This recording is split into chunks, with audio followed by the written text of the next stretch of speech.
मुखं करोति वाचालं पंगुं लंघयति गिरिं यत्कृपातमहं वन्दे श्रीगुरुं दीनतारिणं परमानन्दमाधवं श्रीचैतन्येश्वरम्।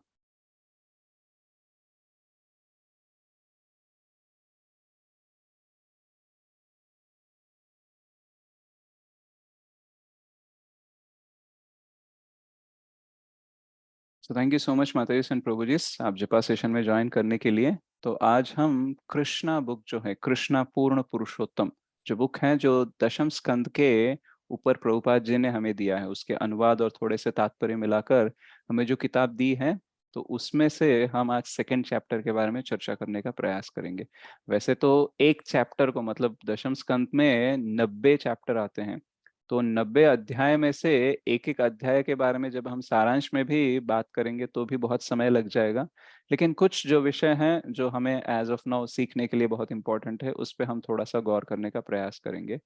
तो अगर देखा जाए तो श्रीमद् भागवतम के 12 स्कंद होते हैं, और उसमें सबसे बड़ा जो है वो एक्चुअली दशम स्कंद है। उसमें 90 चैप्टर्स आते हैं, पूरे चैप्टर्स होते हैं श्रीमद् भागवतम में 335, और उसमें ये कितने हैं, 90 आ जाते हैं। So almost 25 to 30% Krishna as Krishna के बारे में हम यहाँ पे देखते हैं। तो वैसे तो पूरा भागवतम में कृष्ण के बारे में है, लेकिन अलग अलग उनके विस्तारों में, अलग अलग रूपों में, अलग अलग अवतारों में हम उनके बारे में उनके भक्तों द्वारा जानने का प्रयास करते हैं। बट ये जो 90 चैप्टर है, ये प्योरली कृष्ण के बारे में है, राइट। सो उसमें से सेकंड वाला हम आज उसके बारे में चर्चा करेंगे। तो बहुत बार हम देखते हैं कि प्रभुपाद जी ने कभी नहीं बोला है कि दशम स्कंद को डायरेक्टली पढ़ो। वो इंट्रोडक्शन में भी लिखते हैं पहले स्कंद में कि एक्चुअली श्रीमद् भागवतम को धीरे धीरे से कंटिन्यूअसली पढ़ना चाहिए। मतलब पहले स्कंद, दूसरा, तीसरा, चौथा, ऐसे करके दशम स्कंद तक जाना चाहिए। क्योंकि बहुत सारे लोगों को जिज्ञासा होती है कि मैं रासलीला के बारे में जानना चाहता हूँ, श्रीमती राधा रानी के बारे में जानना चाहता हूँ, कृष्ण ने व्रज में क्या किया है उसके बारे में जानना चाहता हूँ। तो इसमें बहुत सारा उनको एक्साइटमेंट होता है। क्यों? क्योंकि उन्हें लगता है कि वो भी जो माधुर्य रस है वो ऐसे, हम जो धरातल पे हमारे अंदर जो माधुर्य रस होता है उसी लेवल का हिसाब लगाते हैं। तो उनके लिए वो एक काइंड ऑफ एंटरटेनमेंट लगता है, या फिर कुछ ऐसा इंटरेस्टिंग जो उनको रमने में मदद करेगा, ऐसा उन्हें लगने लगता है। बट एक्चुअली वो ऐसा नहीं है। तो कृष्ण का तत्व जाने बिना कृष्ण के लीला के बारे में हम पढ़ेंगे तो क्या हो जाएगा, हम मिथ्या धारणाएं लेकर जीवन में आगे बढ़ सकते हैं। तो प्रभुपाद जी ने बोला कि पहले स्कंद से लेके आराम से आप जाओ 10वें स्कंद तक। तो जो प्रभुपाद ने ऐसा कहा, तो उन्होंने ही क्यों ये कृष्णा बुक दिया? तो बहुत सारे भक्तों ने पूछा कि आपने ये कृष्णा बुक ऐसे क्यों पब्लिश किया, ऐसे क्यों लिखा दशम स्कंद के बारे में, क्योंकि आप ही ने तो बोला था कि पहले ये सब कुछ जानना है, बाद में ही जानना है।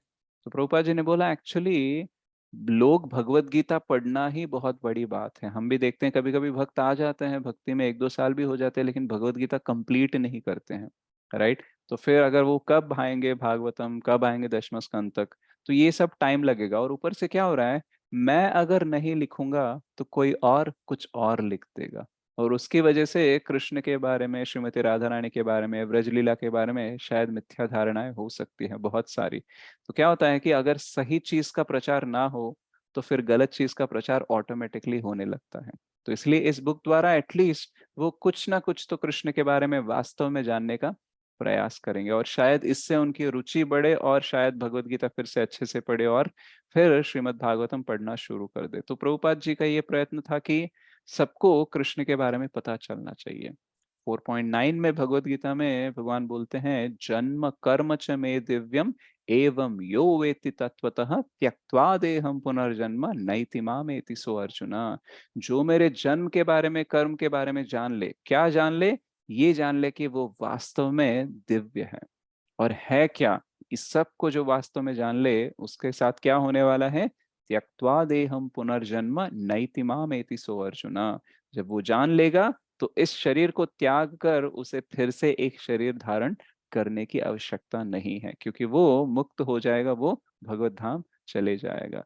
तो बहुत बार हम देखते हैं कि लोग कृष्ण के व्रज लीला के बारे में, रास लीला के बारे में, और उनका जो तिरोभाव होता है उसके बारे में बहुत सारी मिथ्या धारणाएं रखते हैं। हम देखते हैं व्हाट्सएप में, फेसबुक में, इधर उधर भी बहुत सारे मैसेज सर्कुलेट होते रहते हैं, राइट।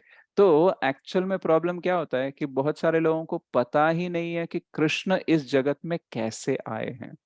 उन्हें लगता है नॉर्मल व्यक्ति की तरह पैदा हुए होंगे, इसलिए नॉर्मल व्यक्ति की तरह उनकी मृत्यु हो गई। बोलते हैं कि देखो जरा के द्वारा उनके पैर में बाण लगा था, उसके बाद में उनकी मृत्यु हो गई। एक तो पैर में बाण लगने से नॉर्मल व्यक्ति की भी मृत्यु नहीं होती, राइट। आप देखना किसी को यहाँ लग जाए या फिर यहाँ लग जाए तो शायद मान ले, लेकिन अगर पैर को लगा तो जनरली नहीं होता। हाँ, अगर उस बाण को बहुत सारा विष लगा हुआ है, उसके बाद में पैर को लगा तो खून में वो फैल जाएगा, उसकी वजह से मृत्यु हो सकती है, बट ऐसा कोई डिस्क्रिप्शन नहीं है कि उसके ऊपर विष लगा था, राइट। तो एक्चुअल में क्या होता है कि जो भगवान के आविर्भाव को समझ नहीं सकते, उसको नहीं जान सकते, वो उनके तिरोभाव को और उनके लीलाओं को समझ ही नहीं सकते। इसलिए जन्म कर्म च मे दिव्यम, तो जन्म के बारे में पता चलना चाहिए, उसके बाद में कर्म के बारे में देखो, तब जाके पता चलेगा कि भगवान है कौन, राइट। अदरवाइज क्या करेंगे, हम उनको नॉर्मल व्यक्ति की तरह ट्रीट करेंगे और वैसे ही हम जीवन में आगे बढ़ते रहेंगे। तो जनरली ये सारी मिथ्या धारणाएं ना हो, इसलिए कृष्णा बुक पढ़ना हमारे लिए आवश्यक है।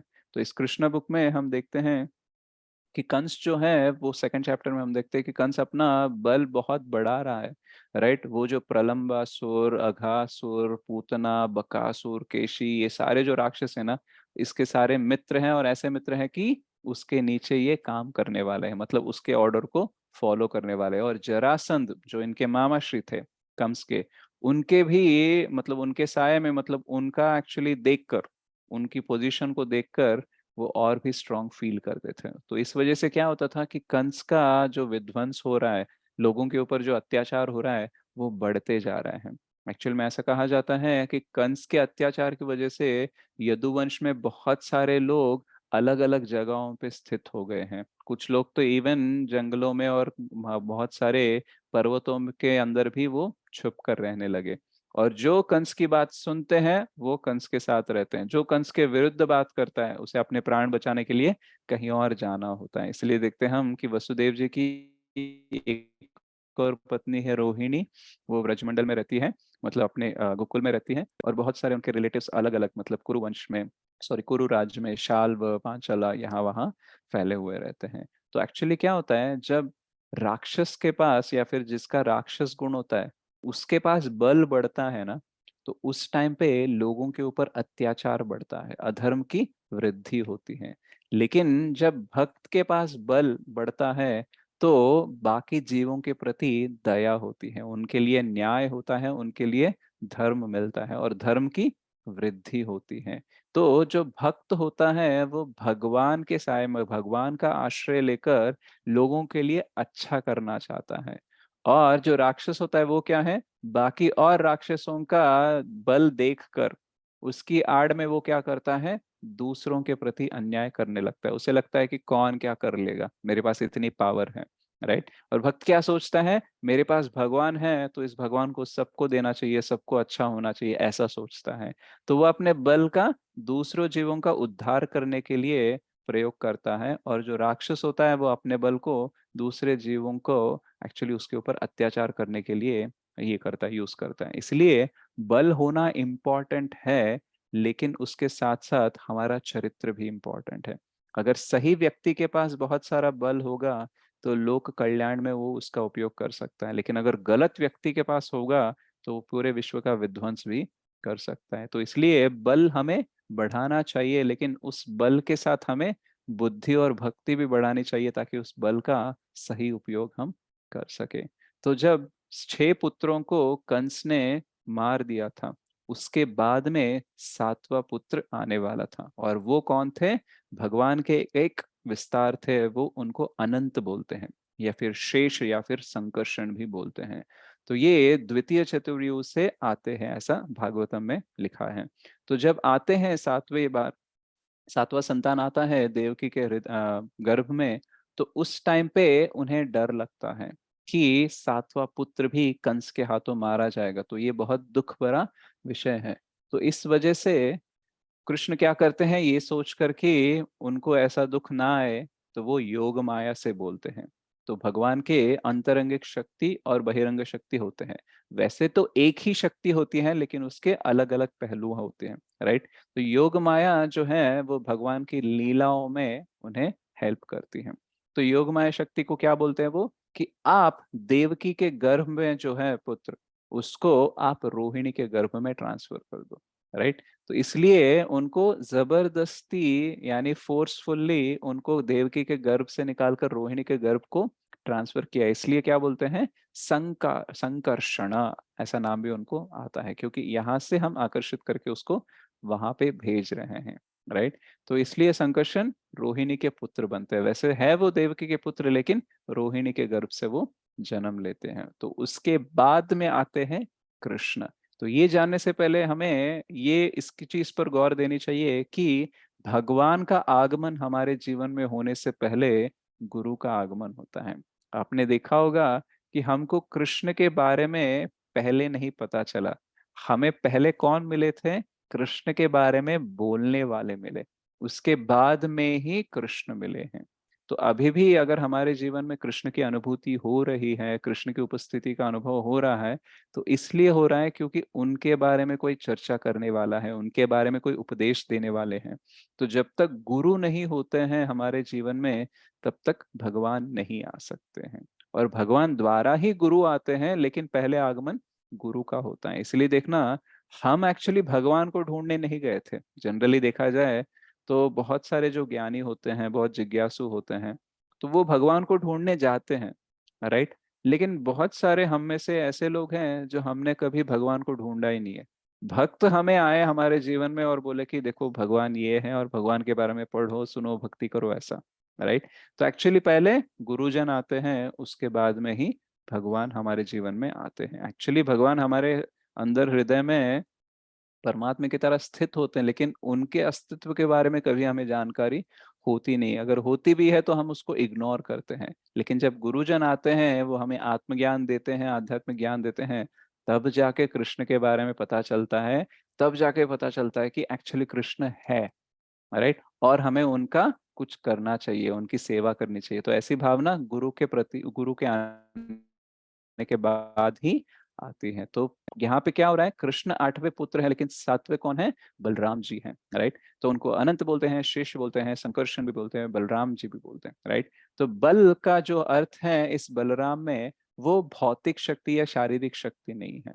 राइट। वो तो एक्चुअली कंस के पास भी थी, तो हम वो बल की नहीं बात कर रहे, हम इस बल की बात कर रहे हैं जो एक्चुअली आध्यात्मिक बल है। भगवान को समझने की, भगवान के प्रति अनुकूल भक्ति करने की जो शक्ति है, वो एक्चुअली बलराम जी हमें देते हैं।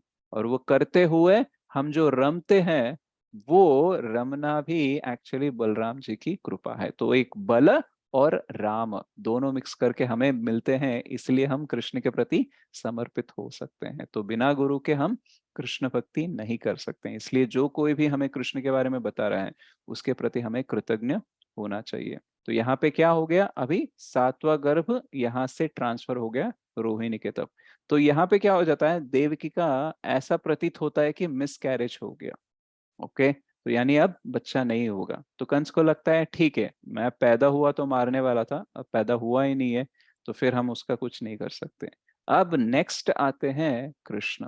तो कृष्ण आने से पहले बोलते हैं योग माया, क्योंकि अभी आप यहाँ से गर्भ से वहां पे ट्रांसफर कर दो, और नेक्स्ट मैं खुद आने वाला हूँ विथ ऑल माई पोटेंशियल। मतलब कृष्णा एज कृष्ण आने वाले, कोई विस्तार नहीं है, वो स्वयं आने वाले हैं। राइट। तो वो आने के बाद एक्चुअली अगर देखा जाए तो जनरली सृजन कैसे होता है, स्त्री और पुरुष का संग होता है, उसके बाद में स्त्री के गर्भ से शिशु का जन्म होता है। लेकिन भगवान का जन्म वैसे नहीं हुआ।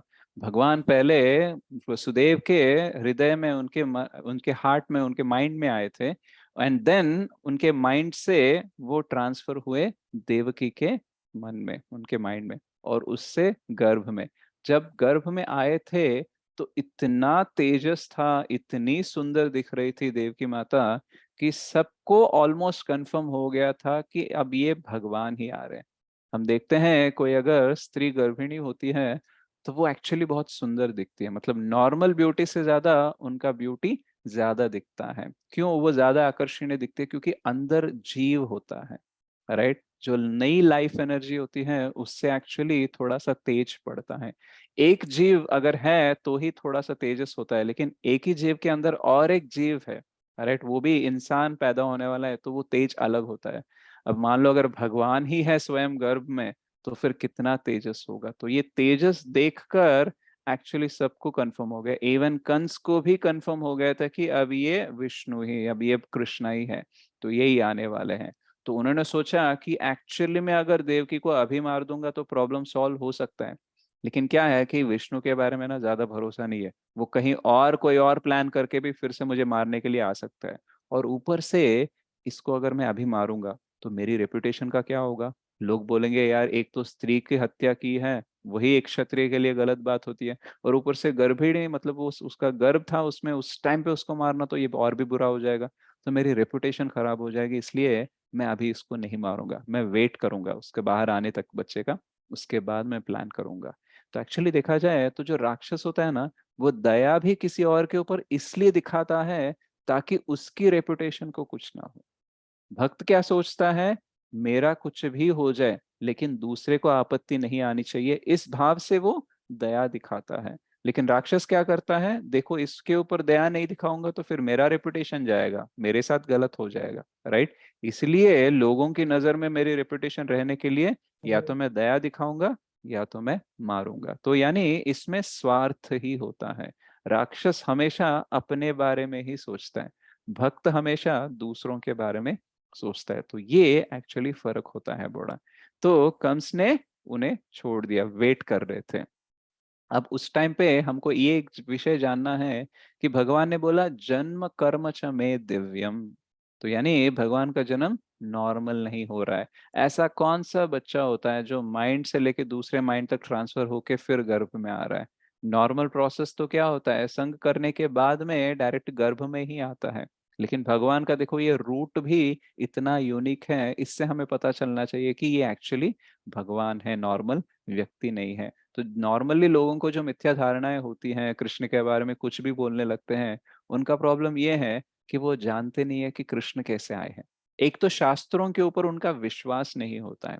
अब सबसे सिंपल बात यह है, जिसको शास्त्रों के ऊपर विश्वास नहीं है उसको कृष्ण के बारे में बोलना ही नहीं चाहिए। मतलब if you don't believe in the scriptures you should also not believe about the existence of Krishna. Krishna का अस्तित्व के बारे में आपको जानकारी होनी ही नहीं चाहिए और उसके बारे में बोलना भी नहीं चाहिए। क्योंकि अगर तुम शास्त्र को मान रहे हो तो पूरे तरीके से मानो, राइट। जन्म कैसे हुआ, क्या लीला है, उनका तत्व क्या है, पूर्ण रूप से जानो। अगर नहीं जानना है, नहीं मानना है, तो कृष्ण के बारे में गलत भी तो मत बोलो। लेकिन लोग क्या करते हैं, सेलेक्टिव फॉलोइंग करते हैं, यानी जो उनके फेवर में आता है ना उस टाइम पे शास्त्र की बात करेंगे, और जो उनके फेवर में नहीं आएगा ना उस टाइम पे शास्त्र की बात नहीं करते। इसलिए कृष्ण के बारे में गलत बोल देते हैं, राइट। लेकिन कृष्ण का तत्व जानने के लिए शास्त्रों को बिलीव नहीं करते हैं। तो क्या होता है, जब हम जन्म के बारे में नहीं जानेंगे तो फिर उनकी लीला को देखने का दृष्टिकोण ही हमको नहीं मिलेगा। जैसे कोई व्यक्ति अगर भिखारी की तरह रेडी हुआ है तो हम उसको भिखारी ही समझेंगे, गरीब ही समझेंगे। लेकिन अगर पता चला कि ये व्यक्ति एक्चुअली बहुत धनी है, राइट, तब हम उसको देखेंगे, अच्छा धनी होकर भी ऐसे गरीब की तरह रेडी हुआ है, मतलब कुछ ना कुछ और कार्य करने आया होगा, कुछ तो ऐसा इनकॉग्निटो मोड में होगा, कोई उसे ना पहचाने इसलिए कोई तो षड्यंत्र रच रहा होगा, इसलिए वो ऐसे रेडी हुआ होगा। तो क्या हो गया, वही भिखारी का अवतार है, लेकिन हम उसको भिखारी की तरह देख नहीं रहे हैं। तो वैसे ही कृष्ण मानव की तरह शायद सब में घुल मिल रहे होंगे, लेकिन जब हमें पता चलेगा कि उनका जन्म ऐसे हुआ है तो उनकी हर एक्टिविटी को हम जैसे देखेंगे ना वो वाला दृष्टिकोण चेंज हो जाता है। तो अगर भगवान की लीलाओं को समझना है तो पहले भगवान का जन्म समझना होगा और तत्व को समझना होगा। इस प्रकार से ही हम भगवान के लीला का आस्वादन कर सकते हैं और उसको समझ सकते हैं। क्योंकि भगवान ने क्या बोला, यो में तत्वतः, यानी क्या बोल रहे हैं, जन्म कर्म च में दिव्यम, जन्म कर्म च में दिव्यम, एवं यो वेत्ति तत्वतः त्यक्त्वा देहम पुनर्जन्म नैति मामेति सो अर्जुन। सो ऐसे ही नहीं जानना है, तत्व में जानना है, एज इट इज जानना है, तभी जाके ये देह छोड़कर फिर से आना नहीं पड़ेगा। वैसे तो बहुत लोग बात करते हैं कृष्ण के बारे में, लेकिन वास्तव में कृष्ण कौन है ये जान नहीं पाते। वैसे लीलाओं के बारे में बहुत लोग बात करते हैं, लेकिन वास्तव में क्या लीला है, राइट, ये जान नहीं पाते। तो कृष्ण क्या बोल रहे हैं, वास्तव में जानना है। ऐसे ही नहीं है कि तुमने बस ऊपर ऊपर जान लिया, एग्जैक्टली क्या है कैसे है उसको जानने का प्रयास करना चाहिए, तब जाके कोई चांस बनता है। तो जन्म के बारे में हम यहाँ पे देखते हैं, तो एक्चुअली कृष्ण का जन्म बहुत ही अद्भुत है। और हम थर्ड चैप्टर में भी देखते हैं कि कृष्ण का जन्म जैसे होता है उसके बाद में ना वो खुद बात करने लगते हैं, बोल देते हैं देव की वसुदेव क्योंकि एक्चुअली मैं विष्णु हूँ, राइट। और एक्चुअली इससे पहले वाले जन्म में अगर देखा जाए तो आप कृष्ण और सुतापा थे, उससे पहले अगर देखा जाए तो कश्यप और अदिति थे। तो उस टाइम पे मैं वामन की तरह आया, फिर नेक्स्ट टाइम में कृष्णगर्भा की तरह आया, वही मैं हूँ और वही आप हो। मतलब जनरली बच्चा जब पैदा होता है तो माता पिता बोलता है कि तुम हमारे पेट से आए हो, तुम्हारा नाम ये है, तुम ये करते हो, तुम इस फैमिली से हो, इस फैमिली से हो। लेकिन यहाँ पे क्या हो रहा है, कृष्ण खुद बोल रहे हैं कि मैं किस फैमिली से हूँ, आप किस फैमिली से हो, सब कुछ वो बोल रहे हैं। तो कोई भी बच्चा पैदा होते ही नहीं बोलता है। कृष्ण उनके माता पिता के बारे में बोलना ही अलग बात है, ऊपर से उनके प्रीवियस जन्म के बारे में बात कर रहे हैं, मतलब समझ लेना चाहिए कि ये दिव्य है, राइट। तो जब जन्म दिव्य हो सकता है तो वो व्यक्ति के कार्य कैसे दिव्य नहीं होंगे, राइट। तो बहुत सारे लोगों को लगता है कि देखो कृष्ण नॉर्मल व्यक्ति की तरह आए हैं, नॉर्मल व्यक्ति की तरह गए हैं, इसलिए उनको भी कर्म के एक्चुअली भुगतना पड़ रहा है, उनको भी ऐसे कष्ट भुगतना पड़ रहा है।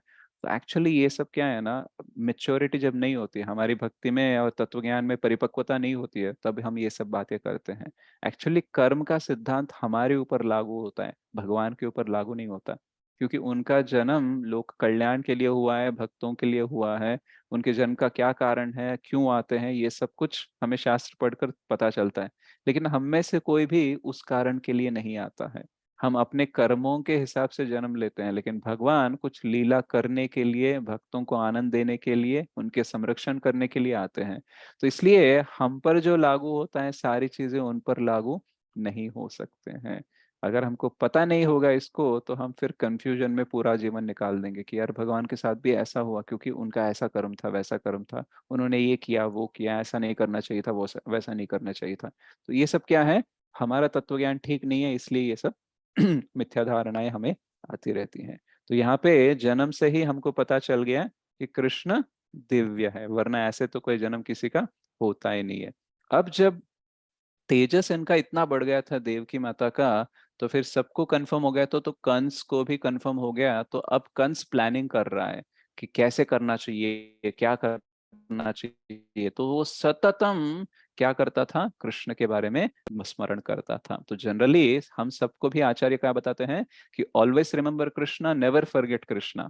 लेकिन वो अच्छे से कौन कर रहा था, कंस कर रहा था। वो हमेशा खाते टाइम, सोते टाइम, कहीं पे भी जाए, कुछ भी करे, सोच रहा था उन्हीं के बारे में, उनके बारे में सोच रहा था।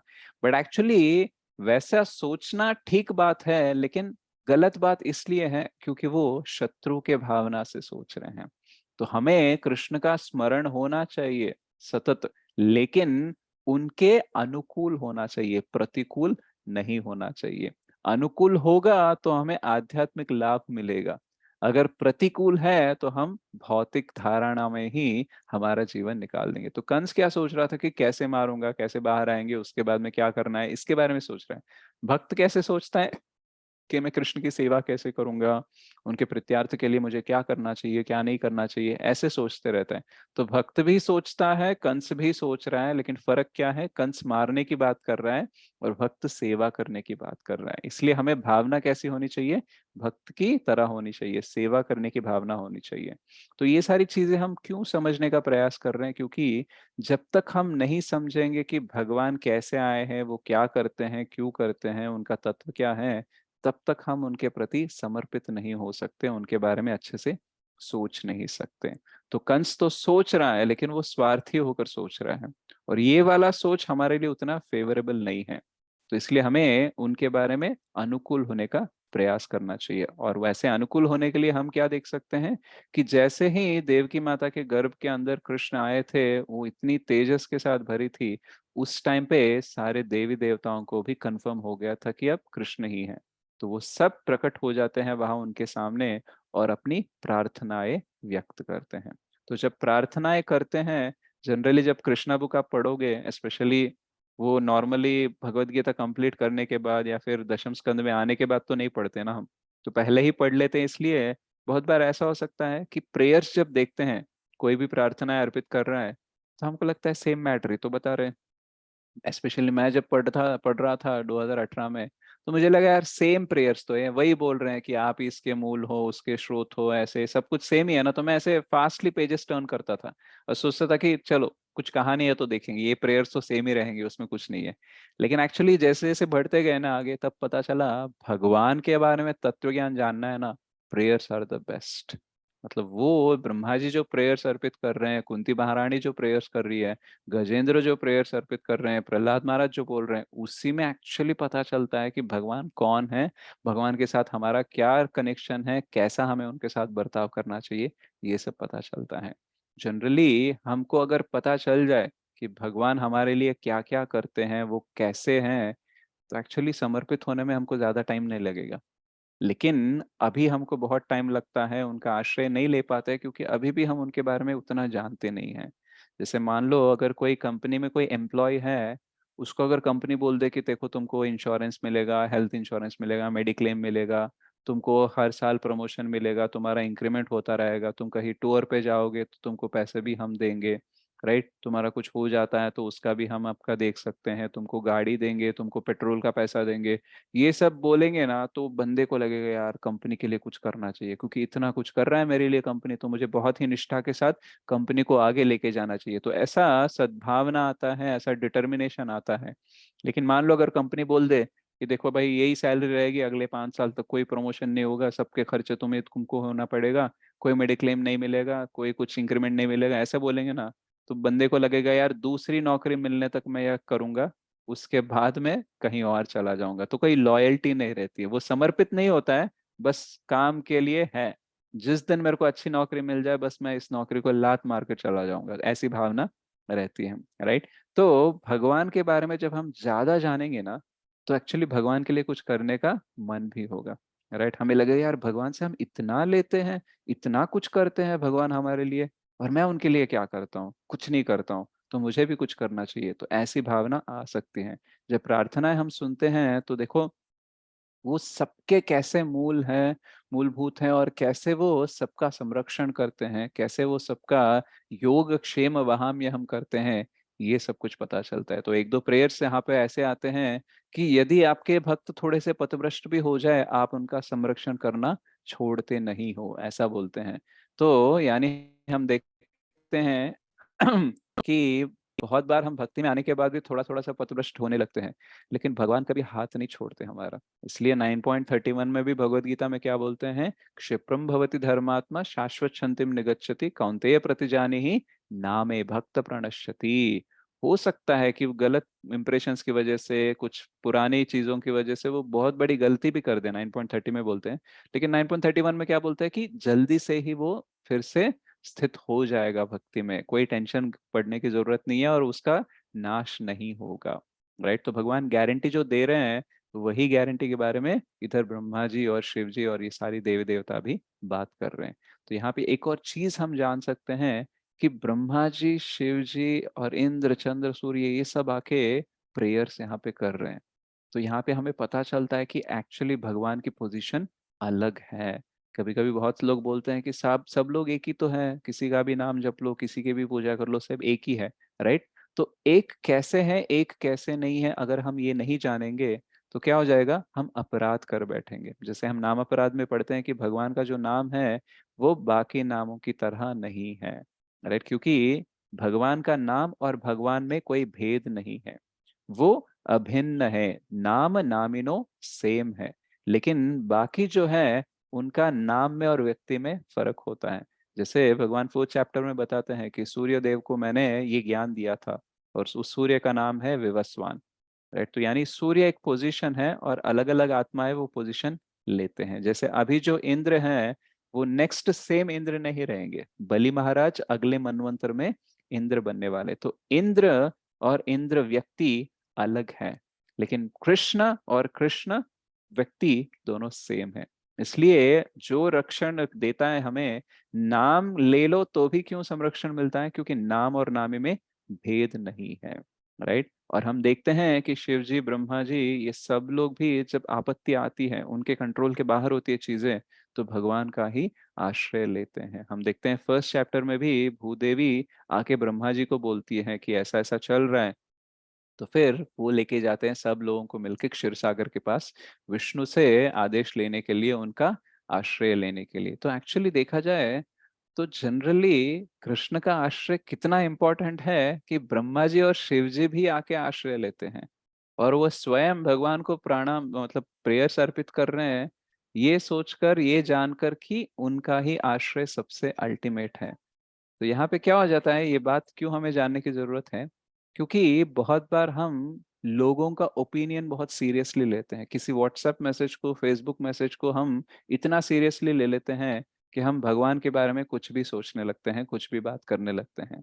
तो हमारे अंदर सूक्ष्म शरीर में मन बुद्धि अहंकार है, तो थोड़ा सा बुद्धि है, लेकिन ब्रह्मा जी का शरीर ही बुद्धि से बना है, और शिव जी इतने पावरफुल हैं, इतने ज्ञानी हैं, और वो भी भगवान का आश्रय लेते हैं। तो जो जिनका शरीर बुद्धि से बना है वो कृष्ण का आश्रय ले रहे हैं, और जो इतने पावरफुल है, महेश्वर हैं, दुर्गा देवी के स्वामी हैं, वो एक्चुअली भक्त बनकर उनका आश्रय ले रहे हैं। तो हमें भी कृष्ण का आश्रय लेना चाहिए। बहुत सारे लोग आते हैं, क्या ये कृष्ण करते हो, कृष्ण ने ऐसे किया, उसकी भक्ति क्यों कर रहे हो, ये सब नहीं करना चाहिए, ये सब कुछ सच नहीं है, ऐसे बहुत सारी चीजें हमको चिपकाने का प्रयास करते हैं। बट हमें सोचना चाहिए, जो ये सारी चीजें बता रहा है, जो ये मिथ्या चीजें बता रहा है, उसका लेवल क्या है? मतलब क्या उसने सारे शास्त्र पढ़े हैं? क्या उसके पास इतनी शक्ति है, सिद्धि है कि वो इसके ऊपर निष्कर्ष दे सके कि भगवान कौन है, क्या है, हमें क्या करना चाहिए, क्या नहीं करना चाहिए? कोई क्रेडिबिलिटी का हम देखते नहीं है, बस विश्वास कर लेते हैं। उधर ब्रह्मा जी बोल रहे हैं ब्रह्म संहिता में, ईश्वर परमः कृष्ण सच्चिदानंद विग्रह अनादिरादिर गोविंद सर्व कारण कारणम। उधर आप वैष्णवा नाम यथा शंभु बोलते हैं, शिवजी चौथे स्कंद में पूरा प्रचेतास को बताते हैं भगवान के बारे में। तो ये दोनों इतने महान पर्सनैलिटीज ऑफ द यूनिवर्स ये भगवान के बारे में ऐसे बोल रहे हैं, और ये कुछ तुच्छे जन हैं जो भगवान के बारे में इधर उधर की बातें बोल रहे हैं। तो किस पर विश्वास करना चाहिए? जनरली जब विराट कोहली बूस्ट का ऐड देता है तो बच्चों को भी विश्वास हो जाता है कि बूस्ट पीना चाहिए।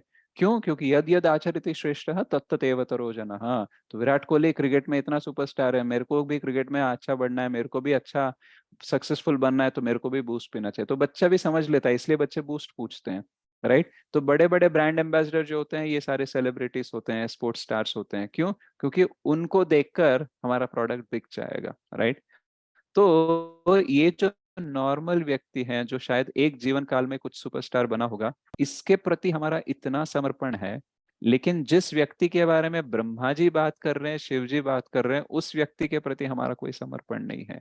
इसीलिए बोलते हैं कि हम माया में हैं। क्योंकि जो सिंपल चीज है, कोई बड़ा व्यक्ति, बुद्धिमान व्यक्ति किसी चीज को प्रमोट कर रहा है तो वो अच्छी ही होती है, राइट? ऊपर से भौतिक जगत में तो कितने लोग पैसों के लिए कुछ भी प्रमोट कर देते हैं, लेकिन हमें उस पर विश्वास हो जाता है।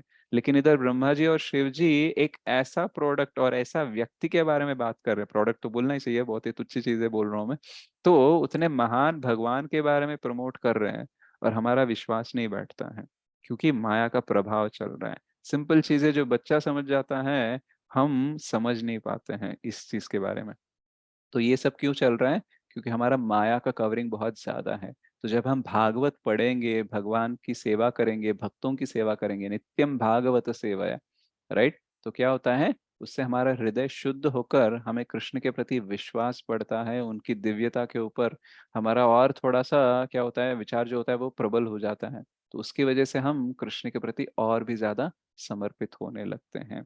तो जब जानकारी नहीं होगी, जब सेवा नहीं करेंगे, तो समर्पित नहीं होंगे, और जब समर्पित नहीं होंगे तो माया में ही रहेंगे, राइट? दैवी ही एष गुणमयी मम माया दुरत्यया। तो ये माया के ऊपर हम विजय नहीं पा सकते हैं, लेकिन मामेव ये प्रपद्यन्ते मायामेताम तरन्ते। मेरे ऊपर आप कर लो विश्वास, मेरा आश्रय ले लो, आप कर सकते हो। इसी प्रार्थनाओं में एक पार्ट आता है जहाँ पे बोलते हैं कि ये जो भवसागर है इसको कोई तैर नहीं सकता, इसको कोई तार नहीं सकता, लेकिन आपकी वजह से क्या हो जाता है भगवान, कि ये जो पूरा भवसागर है ना, ये छोटा सा एक पडल जैसा बन जाता है। काफ का हूफ प्रिंट होता है ना, जो मतलब ये बछड़े के पैर का जो चिन्ह होता है, उसमें भी थोड़ा सा कभी कभी देखना, जब बारिश हो जाता है तो हम चलते हैं या फिर गाय चलती है, तो क्या हो जाता है, खड्डा बन जाता है, उसके अंदर छोटा सा पानी आ जाता है, राइट? तो एक्चुअली भवसागर जो है ना, वो एक छोटे से गड्ढे जैसा बन जाता है जिसको कोई भी लांग सकता है। तो वो क्यों होता है भगवान? आपकी कृपा से। आपका जो आश्रय लेता है भव सागर भी छोटा सा बन जाता है और कोई भी उससे उसके पार लांग सकता है। तो ऐसे भगवान हमें इस भवसागर से निकलने का मौका देते हैं। तो भगवान की प्रार्थनाएं जब ब्रह्मा जी शिव जी ये सब मिलके कर रहे हैं, तो उस टाइम पे हमको ये सारी चीजें जानकारी आती हैं। तो इसलिए भागवत पढ़ना चाहिए, भगवान की सेवा करनी चाहिए। तो वैसे भी हमको टाइम कम मिलता है, विश्वास कम होता है, लेकिन प्रयास करना चाहिए, क्योंकि जितना अच्छे से हम प्रिपेयर होंगे उतना अच्छे से एग्जाम लिख पाएंगे। तो ये जो सेकंड चैप्टर है और आने वाले जो भी चैप्टर से जो भी डिस्कस करेंगे, इसी के इर्द गिर्द होगा। क्योंकि हम देखते हैं कि बहुत सारी चीजें रिपीट होती रहती हैं, लेकिन रिपीटेशन का ये अर्थ होता है कि ये बहुत इंपॉर्टेंट है। और अगर इतनी बार रिपीट करना पड़ रहा है, मतलब ये बहुत ही इंपॉर्टेंट है और भूलने वाली चीज है। राइट। हमको क्या है, स्पिरिचुअल एमनेशिया नाम का एक रोग है। राइट। उसमें क्या होता है, हम आध्यात्मिक चीजें जल्दी भूल जाते हैं, भौतिक चीजें याद रखते हैं, लेकिन आध्यात्मिक चीजें भूल जाते हैं। इसलिए रिपीटेशन बहुत इंपॉर्टेंट होता है। तो कभी कभी आपको लगता होगा क्लास में सेम चीजें तो बता रहे हैं, बार बार दोहरा रहे हैं, वही दोहरा रहे हैं, क्यों दोहरा रहे हैं? क्योंकि इतनी बार दोहराने के बाद भी समझने की कोई गारंटी नहीं है, और समझने के बाद में भी याद रखने की कोई गारंटी नहीं है। राइट। सो स्मरण होना चाहिए, तो फिर बार बार सुनना चाहिए। और बार बार सुनने में इंटरेस्ट आए ना आए, करना चाहिए। क्यों? क्योंकि माया देवी कभी भी हमको इंटरेस्टेड नहीं बनाएगी भक्ति में। राइट। वो तो सिर्फ भौतिक चीजों में ही हमारी रुचि बढ़ाने का प्रयास करेगी, लेकिन अगर आध्यात्मिक चीजों में रुचि बढ़ाना है तो हमारा निरंतर प्रयास होना चाहिए। राइट। सो श्रील प्रभुपाद जी ने हमें कृष्णा बुक दिया है, और ऐसा भी कहा जाता है भक्तों को कि एवरीडे नाइट हमको कृष्णा बुक पढ़ना चाहिए, ताकि हम कृष्ण के बारे में सोच सकें। राइट। तो प्रयास करना चाहिए कृष्ण के बारे में ज्यादा से ज्यादा सुनने के लिए, तभी जाके हम जन्म कर्म च मे दिव्यम ये समझ पाएंगे। कैसे? यो में तत्वतः, यानी वास्तव में क्या है, ऐसे समझ पाएंगे। तब जाके क्या होगा, त्यक्त्वा देहम पुनर्जन्म नैति मामेति सो अर्जुना। फिर से हमें इस भौतिक जगत में आकर ऐसे दुख को और दर्द को झेलने की जरूरत नहीं है। भले ही हम फिर से आएंगे, लेकिन प्रभुपाद जी की तरह भक्ति का प्रचार करने आएंगे, लेकिन ऐसे कर्म के हिसाब से भोगने के लिए तो नहीं आना चाहिए। ओके। तो हम आशा करते हैं कि आप अच्छे से ये चैप्टर पढ़िए। मैंने तो बहुत छोटी छोटी चीजें बताई हैं, बहुत ही अमेजिंग चीजें प्रभुपाद जी ने लिखी हैं उसमें। तो आप पढ़िए, और जब पढ़ेंगे तो प्रभुपाद जी आपके साथ आदान प्रदान करेंगे थ्रू बुक्स की, आपको जो चाहिए वो समझाने का प्रयास करेंगे। क्योंकि मेरी जितनी बुद्धि है, मैं जितना समझ सकता हूँ बस उतना ही बता सकता हूँ, लेकिन प्रभुपाद जी ने बहुत ही विस्तार में दिया है। तो आप पढ़िए उनकी किताबें और उसे जानने का प्रयास कीजिए, और भक्ति में आगे बढ़ते रहिए। सो thank you very much. Srila Prabhupada की जय। ग्रंथराज श्रीमद् भागवतम की जय। हरे कृष्णा।